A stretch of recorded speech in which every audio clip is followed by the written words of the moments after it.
Hello, I hope you all are well and happy with today's opportunities that we get every day. I am Jaime Elizondo from Real World Ranching, and today's subject will be how to best use our irrigated acreage. This is a very important subject for those that have irrigation and for those who want to maximize their opportunities in livestock farming. Your efficiency or ranching.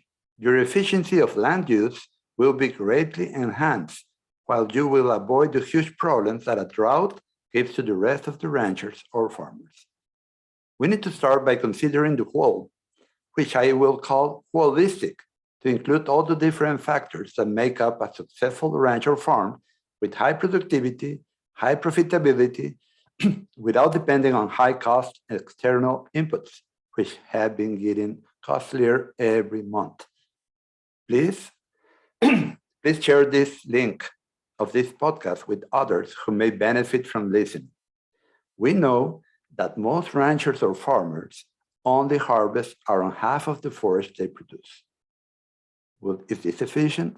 Would you do that if you had wheat or corn? Well, no. We need to make a profit, and we need to improve the land. But doing this, harvesting only half of the forage they produce per acre per year has many causes and reasons. First, I will state the stocking rate, or the number of productive animals we can maintain at a low cost per year, determines profits. I also know that the higher the stocking rate with good body condition and avoiding overgrazing, the faster the soil and grassland or range will improve. I spoke about that in the podcast called What is Total Grazing? The what, the how, the why it works, which you can hear on my YouTube channel under Real World Ranching by Jaime Elizondo. Most of us want to have enough grass for the lean times of the year when grass growth slows down or stops, and our livestock will go hungry and lose weight if they do not have enough for their needs, right? Well, that means that the main determinant of stocking rate, productivity, and profitability is the number of animals we can maintain in good body condition in the difficult or brown season. In the green season, anyone can increase their stocking rate. The challenge is always, for most of us, the summer slump and winter. This causes ranchers and farmers with livestock to be wary of increasing their stocking rate because they will think, what happens if we have a drought? What happens if we get an ice storm? What happens if the cost of hay goes up or there is no hay? I fully understand being worried about increasing the number of animals, but remember that most graziers only harvest around half of the forage produced, and by doing that, they reduce their total forage production. I'm going to repeat that. Most graziers only harvest around half of the forage produced in their farm or land or ranch, and by doing that, they reduce their total forage production. Why is this? Mainly due to the way they selectively graze. I know I am stepping on toes here, but it needs to be said. Selective grazing reduces the total per year forage production compared to the optimum, not compared to continuous grazing, okay? Let's continue. Another important factor is the very high price of feeding hay in those lean times, a practice for which there are much better alternatives. The most important alternative, or number one alternative, is stockpiling for winter use. If you have taken my Total Grazing Program online course, you know that this simple practice allows you to save from $200 to $300 per cow per year, and in cheaper goats, it will be the animal unit equivalent. Would you like the peace of mind having enough stockpile forage for the lean seasons? It does take away a lot of stress. If you are one of my Total Grazing Program students, you are already saving this money per cow per year, per goat per year, and per ewe per year. This is something I have learned after many years of experience, and I know for certain that it will lower your hay costs and improve your land productivity much faster than any other program. What I am going to share with you next is not taught in college or in books, as it is practical knowledge, experience, and thinking outside of the box. If you consider it carefully and relate it to your own operation and daily work, you will agree. Okay, so we have stockpile forage for winter, and we know the stocking rate determines profitability, right? But to stockpile a larger portion of the land for winter use and thus increase our number of productive animals even further, 2 to 4 times further, we need to allow that grass to grow in the green season, right? Under the total grazing program, we usually stockpile around half of the property, unless we are in a desert environment where we may stockpile around 2/3 of the property, because there are years that we don't get any rain. I'm talking about 6 to 8 inches per year average. We usually increase the number of productive animals under the total grazing program to double the first year when compared to selective rotational grazing, but we want more. Okay, are you seeing where I'm going? If we want to go further upwards in the number of productive animals we can carry per year faster, we need to plan very carefully and include some irrigated acreage to maximize this while doing it in a way that makes sense both economically and environmentally. As we all know, forages produce more when they are not overgrazed, which means regrazing before the individual plant has fully recovered. That is one of the reasons we stockpile, allowing a half or more of the property to grow and mature without grazing it for winter use. But what about the summer slump?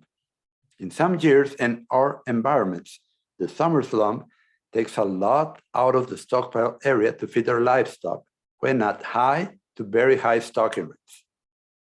Here is where the irrigated acreage comes in. We need to know that to use irrigation water efficiently, we need first to have a low-cost, high water efficiency irrigation system that is also low labor.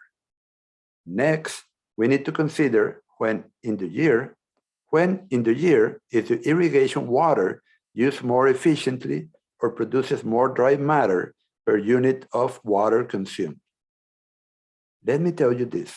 Warm season annuals and warm season perennials are much more water efficient to convert water to dry matter than cool season perennials or cool season annuals. This means that we can carry from 3 to 5 times more animals per acre with warm season forages than with cool season forages in the same irrigated area. This simple consideration means that implementing this program will be cheaper than feeding hay while greatly increasing land productivity today and in the future. Irrigation is costly and not easy to do well, so we should aim to use it only when very profitable. By irrigating mainly when warm season annuals and warm season perennials produce the most, we can increase our cow days harvested per acre in the same time period that our dry land is stockpiling for winter use by a much larger number of animals maintained in good body condition throughout the year. Another factor to consider is that warm season annuals can be used to finish or fatten up animals for slaughter. They tend to be higher quality than perennial warm season grasses and can be allowed to go to seed in late summer to produce a soil seed bank which will come up the next warm season. Then they can be total grazed in the winter. Now, what percentage of irrigated land is needed considering the dry land and the whole available acreage? Well, that will depend on your environment and your type of livestock, but usually from 10 to 30% of the total. By implementing this correctly, you can easily double your stocking rate when compared to only stockpiling for winter use, and compared to conventional, you can go up to 4 to 5 times in higher stocking rate. What does having 4 to 5 times more productive animals maintained at a low cost per year does to your bottom line. This is a moneymaker. At the same time, stockpiling a larger area of your dry land will improve its humus content much faster if you implement the total grazing program correctly. Note, in the deferred paddocks is where there will be greater creation of humus because the roots have a greater opportunity to fatten, and depending on the amount of fat produced per acre is the creation of humus. The more fat or oil produced per acre, the more humus is created. A win-win idea. Remember, we need to consider the whole, which I call holistic, and this includes economics, easy clean production without using chemicals, while improving our future productivity at the same time. When we implement the total grazing program, along with a percentage of irrigated land, we can expect our land productivity to increase faster and our bottom line to also increase faster. Unlike most people believe, having all your land as irrigated land is not the most profitable use of it with grazing livestock. We need to have our livestock graze on forages when it is the most convenient for us and for the actual and future productivity of our land. Conclusion and summary on how to best use irrigated land. Please keep in mind that the number of productive animals maintained at a low cost per year determines profits. Number one, by planning correctly and using irrigated land as a tool to improve our land productivity and our profits at a low cost, much lower than other alternatives, we can achieve better balance in our farming or ranching. Two, stockpiling more of your dry land will allow it to improve its productivity much faster, giving you higher productivity each passing year.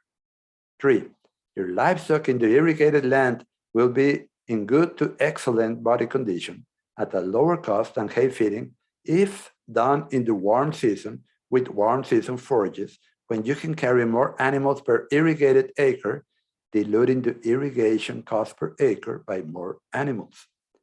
4, your profits should increase as you save money on hay and supplement feeding while allowing you to have many more productive animals. 5, your life will be easier if planned well by having the confidence of much more stockpiled forage or standing hay for winter and the irrigated area for summer and part of spring and fall. Sounds good? Okay, that's all for today. Thank you for listening. See you next week. Until then, be sure to subscribe to the podcast on Spotify, iTunes, or YouTube, or join us for the weekly email at www.rwranching.com/join. The podcast is on YouTube under Real World Ranching by Jaime Elizondo. Have a great day.